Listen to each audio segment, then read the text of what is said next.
Je suis devenue médecin un peu par hasard parce que, en fait, je voulais faire les beaux-arts. Je voulais faire peintre.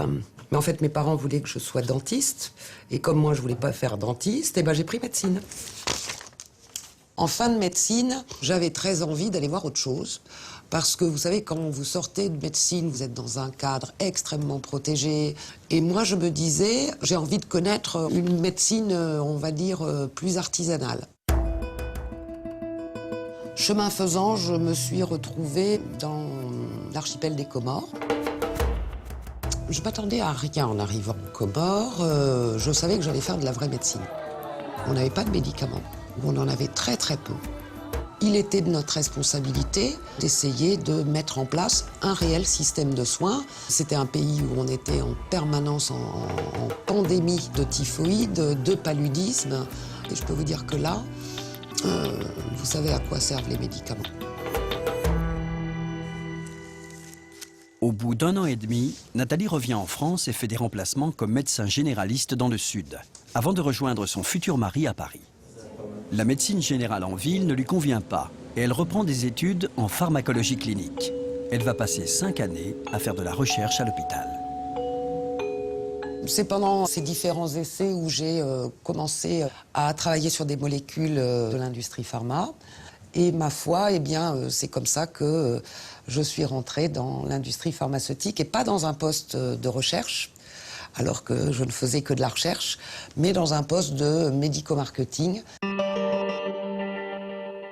Moi, j'avais pas de problème à rentrer dans l'industrie pharmaceutique, probablement parce que je sais combien le médicament est précieux avec mon expérience en Afrique, parce que quand vous êtes devant un malade, que vous savez ce qu'il a et que vous n'avez pas le traitement pour le soigner, je peux vous dire que vous vous sentez sacrément impuissant.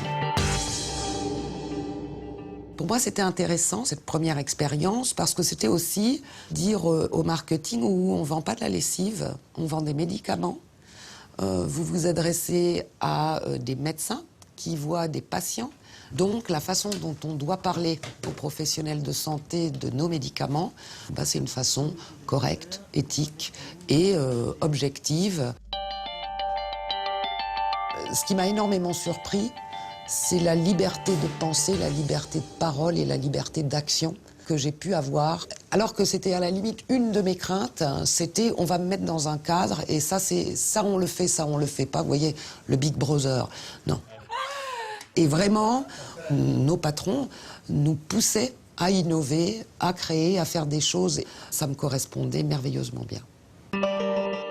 2 ans plus tard, on propose à Nathalie un poste de management de médecins régionaux. Là, je découvre tout autre chose, puisque je n'ai jamais dirigé personne. Donc, je découvre les techniques du management. Et c'est pas tous les jours facile de diriger des médecins. Nouveau changement au bout de 3 ans. On lui confie l'agencement d'un service regroupant la formation des visiteurs médicaux, l'organisation de congrès, les études de marché et la mise en place de l'intranet. Beaucoup de nouveautés pour Nathalie, qui aborde ce poste sereinement. À chaque fois que je change de fonction, d'abord on me le propose. Et franchement, j'aime bien les défis. Mon seul regret, je pense que c'est la médecine en Afrique, mais pas l'industrie pharma.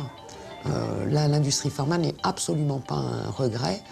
Et je remercie très très fort mon professeur à l'hôpital, qui, c'était mon patron, qui m'a dit « Vas-y, parce que de toute façon, tu verras, tu vas bien t'amuser ».